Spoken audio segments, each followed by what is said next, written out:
Hello and welcome to my YouTube channel JP the Chemist। Video lecture series का एक और topic आज मैं आपसे डिस्कस करने जा रहा हूं। I hope this will help you a lot regarding to the chemistry.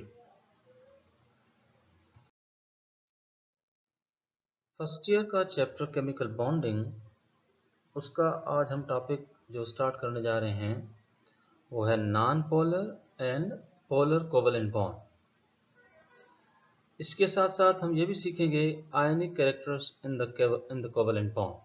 ठीक है, तो चलते हैं एक नए टॉपिक की तरफ। तो शुरू करते हैं पहला टॉपिक आज का, non polar covalent bond. Now non polar covalent bond is formed y equal sharing of electrons between the two atoms. यानी ऐसा कोवेलेंट बॉन्ड जो कि दो एटम्स के बीच में बने तब जब दो एटम्स के बीच में इक्वल शेयरिंग हो इलेक्ट्रॉन्स की। ठीक है, अब इक्वल शेयरिंग ऑफ इलेक्ट्रॉन्स का मतलब है कि दोनों एटम बॉन्डिंग इलेक्ट्रॉन्स को इक्वली अट्रैक्ट कर रहे हों। तो चलते हैं कि ये बॉन्ड कैसे बनता है, आगे देखें कि it is form between two similar atoms having same electronegativity. अब नॉन पोलर कोवेलेंट बॉन्ड बनता है दो सिमिलर एटम्स के बीच में जिनकी इलेक्ट्रोनेगेटिविटी भी सेम होती है। अब देखें, जब दोनों एटम सेम होंगे तो दोनों एटम्स जो होंगे उनकी उनकी जो साइजेस होंगी, एटॉमिक रेडिया होंगे, वो सेम होंगे। तो बॉन्डिंग इलेक्ट्रॉन्स जो होंगे दोनों एटम्स के बीच में वो इक्वी डिस्टेंस पे होंगे with the nuclei of the bonded atom. अब चूंकि दोनों एटम की न्यूक्लियाई जो है वो भी सेम है, दोनों की इलेक्ट्रोनेगेटिविटी सेम है, न्यूक्लियस पे चार्ज भी अगर सेम हो तो दोनों एटम जो कि एक ही साइज के हैं, एक ही इलेक्ट्रोनेगेटिविटी रखते हैं, तो दोनों एटम्स की जो टेंडेंसी होगी बॉन्डिंग इलेक्ट्रॉन को अपनी तरफ अट्रैक्ट करने की वो सेम होगी। तो इसी वजह से इलेक्ट्रॉन्स जो होंगे, जो बॉन्डिंग इलेक्ट्रॉन्स होंगे, वो सिमेट्रिकली डिस्ट्रीब्यूटेड होंगे अराउंड द टू एटम। ठीक, एक और पॉइंट की तरफ आते हैं कि because of the same size and same electronegativity bonded atoms, ठीक है, because of the same size and the same electronegativity of the bonded atoms, electrons cloud will be symmetrically distributed around the bonded atom। जैसे मैंने आपको पहले कहा कि अगर दो एटम जो बॉन्ड बना रहे हैं वो सेम साइज के हैं, दोनों एटम्स की इलेक्ट्रोनेगेटिविटी सेम है, क्योंकि दोनों एटम ही सेम है, तो जो बॉन्डिंग इलेक्ट्रॉन क्लाउड जो होगा वो दोनों एटम के न्यूक्लियस के गिर्द सिमेट्रिकली डिस्ट्रीब्यूटेड होगा। ठीक है, क्या होगा? सिमेट्रिकली डिस्ट्रीब्यूटेड होगा। अब क्योंकि वो सिमेट्रिकली डिस्ट्रीब्यूटेड होगा, ठीक है, तो इस बात को हम आगे बढ़ाते हैं कि no charge is developed on the bonded atom. तो जो भी बॉन्डेड एटम होगी उसमें किसी भी एटम के ऊपर कोई भी चार्ज डेवलप नहीं होगी। यानी इसमें ऐसा कुछ नहीं होगा कि किसी के पास जो है इलेक्ट्रॉन क्लाउड जो है वो शिफ्ट हो जाए, किसी ने किसी एक एटम ने बॉन्डिंग इलेक्ट्रॉन को ज्यादा अट्रैक्ट किया, किसी एक एटम ने बॉन्डिंग इलेक्ट्रॉन को कम अट्रैक्ट किया, ऐसी सिचुएशन यहाँ पर नहीं होगी। चलते हैं आगे कि molecules containing non polar covalent bonds are electrically neutral. यानी ऐसे कंपाउंड या ऐसे मॉलिक्यूल जिनमें एटम्स के बीच में जो बॉन्ड है अगर वो नॉन पोलर है, यानी किसी भी एटम के ऊपर कोई भी पोल नहीं है, कोई भी चार्ज नहीं है, ना पॉजिटिव ना नेगेटिव, तो ऐसी सूरत में हम ऐसे मॉलिक्यूल्स को क्या बोलेंगे? Electrically neutral molecule. अब क्योंकि डेफिनेशन में हमने ये बात पहले ही कह दी है कि it is the bond that is form between the to similar atom, तो जितने भी एग्जाम्पल हैं जिसमें दो सिमिलर एटम बॉन्ड बनाए हुए हैं वो सब के सब मॉलिक्यूल जो होंगे वो क्या कहलाएंगे? Non polar molecules. ठीक है, तो उसके एग्जाम्पल हम आगे सीखेंगे। तो चलते हैं आगे।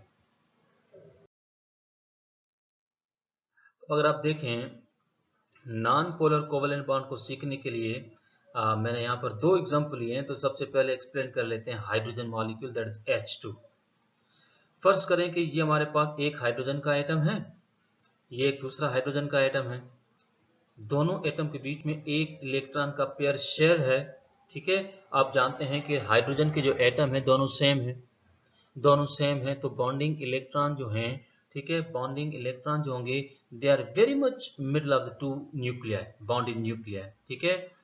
तो same charge on the both nuclear, क्योंकि दोनों एटम सेम है तो दोनों एटम के न्यूक्लियर पे चार्ज क्योंकि सेम है, ठीक है, तो दोनों एटम बॉन्डिंग इलेक्ट्रॉन को इक्वली अट्रैक्ट करेंगे। तो इस वजह से बॉन्डिंग इलेक्ट्रॉन जो होंगे वो अपना ज्यादातर जो टाइम स्पेंड करेंगे वो दोनों न्यूक्लियर के गिर्द इक्वली करेंगे। तब एक पॉइंट आगे भी लिखिए कि electron spend equal time near each nucleus, यानी इस तरह से नहीं होगा कि बॉन्डिंग इलेक्ट्रॉन जो होंगे वो किसी एक एटम की तरफ, किसी एक न्यूक्लियाई की तरफ डिस्प्लेस हो जाएं, नो, ठीक है। दोनों एटम जो होंगे, दोनों एटम जो होंगे वो बॉन्डिंग इलेक्ट्रॉन को इक्वली अट्रैक्ट कर रहे होंगे। ऐसी सूरत में किसी भी एटम के पास चार्ज अक्यूमुलेट नहीं होगी। इसी वजह से ऐसे मॉलिक्यूल को हम क्या बोलेंगे, नॉन पोलर मॉलिक्यूल। एक और एग्जांपल है that the bond between the chlorine and chlorine. अब आप देख सकते हैं कि क्लोरीन जो है उसके आखिरी शेल में जो 7 इलेक्ट्रॉन होते हैं, ठीक है, उनमें से 7 इलेक्ट्रॉन में से दोनों एटम ने अपना एक एक इलेक्ट्रॉन जो है वो बॉन्ड बनाने में कंट्रीब्यूट किया है। अब क्योंकि दोनों एटम क्लोरीन के हैं तो दोनों एटम की साइज सेम है। अब अगर दोनों एटम की साइज सेम है तो दोनों एटम जो होंगे उनके न्यूक्लियस का जो डिस्टेंस होगा बॉन्डिंग इलेक्ट्रॉन की तरफ वो सेम रहेगा। क्योंकि दोनों एटम सेम है तो दोनों एटम की न्यूक्लियर चार्ज भी सेम है, मतलब दोनों एटम के इलेक्ट्रॉन को अट्रैक्ट करने की पावर सेम होगी। इस वजह से क्लोरीन मॉलिक्यूल जो है ये भी एक होमोएटॉमिक मॉलिक्यूल है और ये भी नॉन पोलर मॉलिक्यूल है क्योंकि इसमें नॉन पोलर कोवेलेंट बॉन्ड है। तो आप देख सकते हैं कि bonding electrons shared equally between the two atoms, ठीक है, and no charge on the atom, किसी भी एटम पे कोई भी चार्ज नहीं होगी। अब आप पूछेंगे कि और कौन कौन से एग्जांपल हैं नॉन पोलर कोवेलेंट जो मॉलिक्यूल्स हैं जिसमें नॉन पोलर कोवेलेंट बॉन्ड पाया जाता है। तो there are so many example, ठीक है, जैसे मैंने आपको दो एग्जांपल तो पहले ही दे दिए, H2Cl2 यानी hydrogen molecule chlorine molecule, chlorine के अलावा F2 यानी फ्लोरीन मॉलिक्यूल, ठीक है, Br2 bromine molecule, I2 iodine molecule, ठीक है, O2 जिसमें डबल बॉन्ड है लेकिन क्योंकि दोनों एटम सेम है तो वो भी नॉन पोलर होगा, N2 जिसमें ट्रिपल बॉन्ड है, ठीक है, तो उसमें भी दोनों एटम सेम है, दोनों की इलेक्ट्रोनेगेटिविटी सेम है, दोनों एटम बॉन्डिंग इलेक्ट्रॉन को इक्वली अट्रैक्ट करेंगे।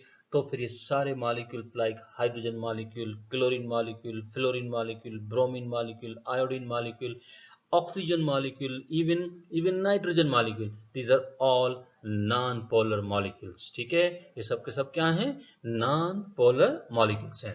ठीक, आगे all the homoatomic molecules are non polar molecules। अब ये बात तो सिंपल है क्योंकि अगर एटम सेम होंगे, ऐसे मॉलिक्यूल जिसमें एटम सेम होंगे तो ऐसे सभी मॉलिक्यूल जो होंगी उसकी नेचर क्या होगी, नॉन पोलर होगी। ठीक, चलते हैं आगे। अब आते हैं एक और पॉइंट जो उसका अपोजिट है, पोलर कोवेलेंट बॉन्ड। अभी हमने सीखा कि भाई जो नॉन पोलर बॉन्ड होता है उसमें इलेक्ट्रॉन इक्वली शेयर्ड होते हैं। तो यहां पर क्या लिखा है कि it is form by unequal sharing of electrons between the to atom, यानी ऐसा कोवेलेंट बॉन्ड जिसमें दो एटम के बीच में इलेक्ट्रॉन की शेयरिंग इक्वल ना हो। ठीक है, अब अनइक्वल शेयरिंग का मतलब ये नहीं है कि दोनों एटम जब इलेक्ट्रॉन कंट्रीब्यूट करेंगे बॉन्ड फॉर्मेशन में तो कोई कम इलेक्ट्रॉन देगा कोई ज्यादा इलेक्ट्रॉन देगा, ऐसा नहीं है। कोवेलेंट बॉन्ड में जब कोवेलेंट बॉन्ड बनता है तो दोनों एटम्स जो होंगे जिनके बीच में बॉन्ड बनने जा रहा है, दोनों atom number of electron equally contribute करेंगे, पर देखना ये होता है कि उन इलेक्ट्रॉन्स को ज्यादा कौन अट्रैक्ट कर रहा है। ठीक है, तो ऐसी सूरत में अगर दोनों तरफ अट्रैक्शन सेम है तो शेयरिंग इक्वल है, दोनों तरफ अट्रैक्शन अगर अनइक्वल है यानी शेयरिंग जो होगी वो फिर भी अनइक्वल रहेगी। ठीक है, now next point, it is form between two different atoms. ठीक है, पोलर कोवेलेंट बॉन्ड जो होगा हमेशा किसके बीच में बनेगा, डिफरेंट एटम्स। अगर एटम डिफरेंट होंगे तो हैविंग डिफरेंट इलेक्ट्रोनेगेटिविटी। अगर नॉन पोलर बॉन्ड में हमने सीखा था कि भाई नॉन पोलर कोवेलेंट बॉन्ड जो है वो सिमिलर एटम के बीच में बनता है जिनमें दोनों एटम्स की इलेक्ट्रोनेगेटिविटी सेम है, जबकि यहाँ पर एटम्स डिफरेंट हैं और दोनों एटम्स की इलेक्ट्रोनेगेटिविटी में भी फर्क है। अब आप जानते हैं कि जब इलेक्ट्रोनेगेटिविटी में फर्क होगा तो एक एटम बॉन्डिंग इलेक्ट्रॉन को ज्यादा अट्रैक्ट कर रहा होगा और दूसरा एटम बॉन्डिंग इलेक्ट्रॉन को कम अट्रैक्ट कर रहा होगा। तो फिर आप बताएंगे कि बॉन्डिंग इलेक्ट्रॉन जो होंगे बॉन्डिंग इलेक्ट्रॉन का जो पेयर होगा वो किस तरफ डिस्प्लेस होगा? यस, बॉन्डिंग इलेक्ट्रॉन्स जो होंगे वो डिस्प्लेस होंगे टुवर्ड्स मोर इलेक्ट्रोनेगेटिव एटम, क्योंकि जो इलेक्ट्रोनेगेटिविटी ज्यादा है तो फिर बॉन्डिंग इलेक्ट्रॉन के लिए अट्रैक्शन भी ज्यादा होगी। इसी पॉइंट को आपने आगे लिखा है कि because of different size and different electronegativity of the bonded atom, electrons will be asymmetrically distributed around the bonded atom। अब जो यहाँ पर क्या होगा कि इलेक्ट्रॉन जो होंगे वो सिमेट्रिकली डिस्ट्रीब्यूटेड नहीं होंगे, इलेक्ट्रॉन्स क्या होंगे? असिमेट्रिकली डिस्ट्रीब्यूटेड होंगे, क्योंकि इलेक्ट्रॉन क्लाउड जो होगा वो शिफ्ट होगा from less electronegative to high electronegative. एक और पॉइंट की तरफ आते हैं कि atoms with high electronegativity will attract the bonding electrons more than others. ठीक है, यानी कि जब पोलर कोवेलेंट बॉन्ड बनेगा तो जिस एटम की इलेक्ट्रोनेगेटिविटी ज्यादा होगी बॉन्डिंग इलेक्ट्रॉन को वो ज्यादा अट्रैक्ट करेगा। तो उसके नतीजे में क्या होगा कि hence bonding electrons are displaced towards more electronegative atom creating two poles. ठीक है, जब इलेक्ट्रॉन एक तरफ शिफ्ट होंगे तो एक तरफ नेगेटिव चार्ज जो होगी वो ज्यादा हो जाएगी और तो फिर दूसरी तरफ उसकी अपोजिट चार्ज डेवलप होगी, that will be the positive. तो एक तरफ पॉजिटिव पोल बनेगा और दूसरी तरफ नेगेटिव पोल बनेगा, तो हम कहेंगे कि such molecules are called dipole, जो मैंने लास्ट पॉइंट में लिखा है कि molecules with polar bonds are called dipoles. ठीक है, अब कोई भी एग्जांपल आप लेके आप एक्सप्लेन कर सकते हैं कि डायपोल। ठीक है, जैसे कि हाइड्रोजन हैलाइड्स हैं, जो मैं आगे आपको एग्जांपल देने वाला हूं। ठीक है, इसमें दो डिफरेंट एटम है कि हाइड्रोजन और दूसरा हाइड्रोजन, तो जितने भी हाइड्रोजन हैलाइड्स हैं ये सब के सब डायपोल्स हैं। अमोनिया, Na3, नाइट्रोजन और हाइड्रोजन डिफरेंट एटम्स हैं, तो ये भी डायपोल है। वाटर दैट इज H2O, उसमें भी डिफरेंट एटम है, तो वो भी डायपोल्स कहलाएंगे। तो जहां कहीं भी पोलर बॉन्ड पाया गया तो ऐसे मॉलिक्यूल्स को हम क्या बोलेंगे? डायपोल्स। ठीक, कंटिन्यू। तो पोलर कोवेलेंट बॉन्ड को समझाने के लिए मैंने एक सिंपल एग्जांपल लिया है एक हाइड्रोजन हैलाइड का, नाउ दैट इज HCl। अब आप देख सकते हैं कि क्लोरीन जो है 7th ग्रुप का एलिमेंट है, इसके आखिरी शेल में 7 इलेक्ट्रॉन है, 2। ठीक है, you can see these 2 electron, यहाँ पर भी आप देख सकते हैं 2 इलेक्ट्रॉन, ये भी 2 इलेक्ट्रॉन, तो 6 इलेक्ट्रॉन ये हो गए। 7वां इलेक्ट्रॉन क्लोरीन का हाइड्रोजन के इलेक्ट्रॉन के साथ शेयर्ड है। पर आप जानते हैं कि हाइड्रोजन और क्लोरीन दोनों एटम सेम नहीं है, डिफरेंट है। अगर एटम डिफरेंट होंगे तो फिर आप जानते हैं कि hydrogen is a smaller atom and chlorine is a bigger atom having more proton in the nucleus of the chlorine, more nuclear charge you can say. तो फिर क्लोरीन की इलेक्ट्रोनेगेटिविटी क्या होगी? ज्यादा होगी। अगर क्लोरीन की इलेक्ट्रोनेगेटिविटी ज्यादा है तो फिर इस बॉन्डिंग इलेक्ट्रॉन पेयर को आप बताएंगे कि कौन ज्यादा अट्रैक्ट करेगा? Yes, chlorine. क्यों? क्योंकि क्लोरीन की इलेक्ट्रोनेगेटिविटी ज्यादा है। तो क्लोरीन अगर बॉन्डिंग इलेक्ट्रॉन को ज्यादा अपनी तरफ खींचेगा, ठीक है, तो ऐसी सूरत में इलेक्ट्रॉन क्लाउड सिमेट्रिकली डिस्ट्रीब्यूटेड नहीं होगा। तो आप देख सकते हैं इस पूरे मॉलिक्यूल में इलेक्ट्रॉन्स क्लाउड ज्यादातर किस तरफ है? क्लोरीन, क्योंकि क्लोरीन की इलेक्ट्रोनेगेटिविटी ज्यादा है। इसी बात को आप देख सकते हैं लिखा है कि बॉन्डिंग इलेक्ट्रॉन्स, ठीक है, shared unequally between the two atoms and partial charges on the atoms. तो आप देख सकते हैं कि क्लोरीन जो है उसने इलेक्ट्रॉन को थोड़ा बहुत अपनी तरफ खींच लिया है, तो क्लोरीन के ऊपर चार्ज कौन सी आएगी? Partial negative. और हाइड्रोजन जो है उसके ऊपर चार्ज कौन सी आई है? पॉजिटिव।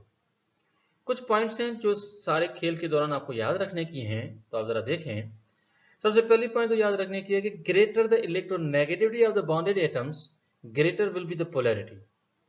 ये बॉन्ड कितना ज्यादा पोलर होगा, इस बात का ताल्लुक इस मामले पे है या इस पॉइंट पे है कि दो एटम्स की इलेक्ट्रोनेगेटिविटी का फर्क जितना ज्यादा होगा उतना पोलैरिटी ज्यादा होगी। ठीक है, तो greater the electronegativity greater will be the polarity.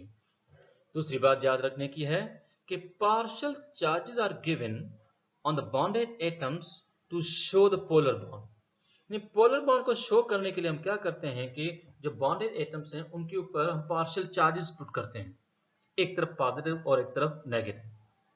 Positive charge हम पुट करते हैं over the less electronegative atom, partial negative charge हम शो करते हैं over the more electronegative atom. मतलब बॉन्डिंग इलेक्ट्रॉन को मोर इलेक्ट्रोनेगेटिव एटम ने अपनी तरफ खींच लिया है, अपनी तरफ अट्रैक्ट किया है। इस वजह से इलेक्ट्रॉन क्लाउड ज्यादातर इलेक्ट्रोनेगेटिव एटम की तरफ है, इस वजह से उसके ऊपर नेगेटिव चार्ज दी जाती है। ठीक, आगे bonding electron displace towards the electronegative atom. ये बात कतई याद रखने की है कि जिस एटम की इलेक्ट्रोनेगेटिविटी ज्यादा होगी बॉन्डिंग इलेक्ट्रॉन हमेशा उसी की तरफ डिस्प्लेस होंगे। ठीक, आगे नाउ ऑर्डर ऑफ पोलैरिटी। कुछ टेक्निकल पॉइंट्स हैं जो आपको याद रखने की हैं।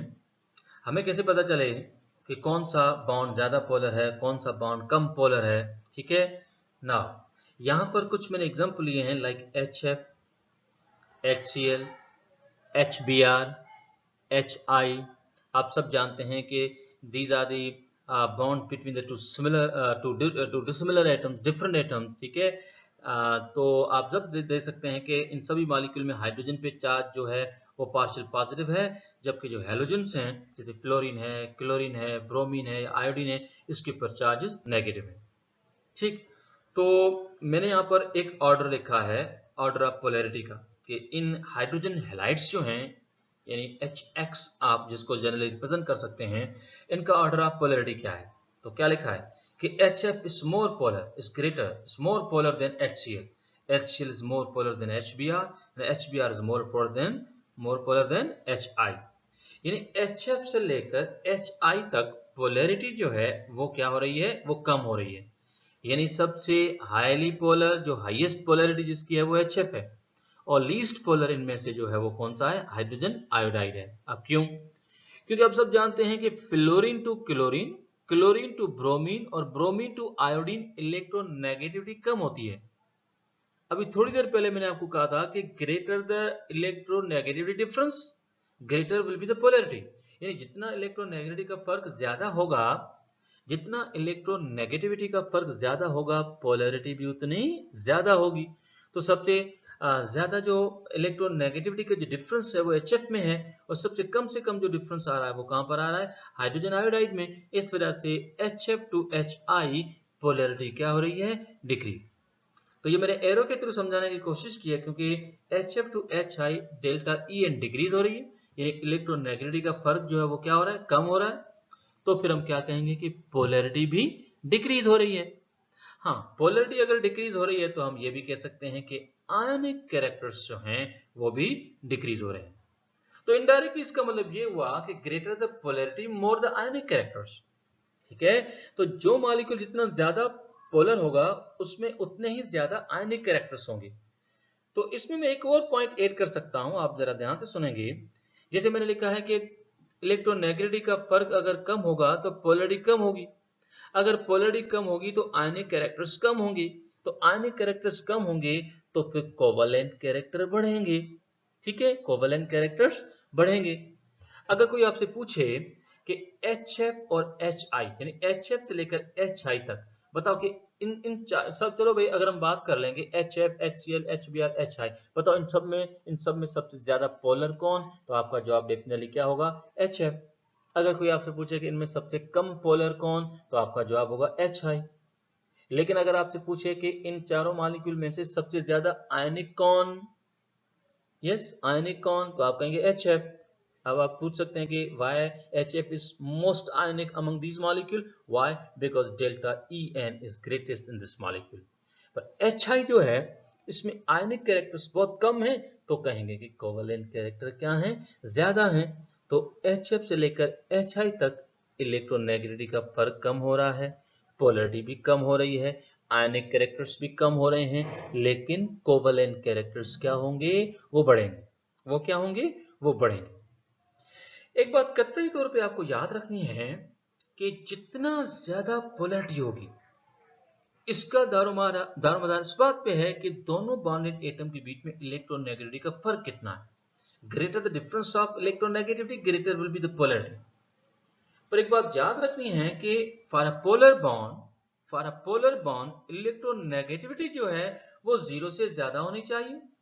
अगर 0 हुई तो दोनों एटम सेम निकलेंगे, सेम हुए तो फिर मॉलिक्यूल कौन सा होगा, यस मॉलिक्यूल कौन सा होगा, नॉन पोलर। तो इलेक्ट्रोनेगेटिविटी का फर्क तो होना चाहिए, लेकिन वो फर्क 0 से ज्यादा और 1.7 से कम होना चाहिए। याद रखें कि अगर इलेक्ट्रोनेगेटिविटी का फर्क दो एटम्स के बीच का अगर वो 1.7 से बढ़ गया तो फिर बॉन्ड पोलर नहीं रहेगा, वो बॉन्ड क्या हो जाएगा, आयनिक। तो bond will be polar if delta En of the bonded atom is greater than 0 and less than 1.7. ठीक, that's it for today. एक और लेक्चर के साथ मैं इंशाल्लाह हाजिर होऊंगा. That's it for today and that's it. Thank you.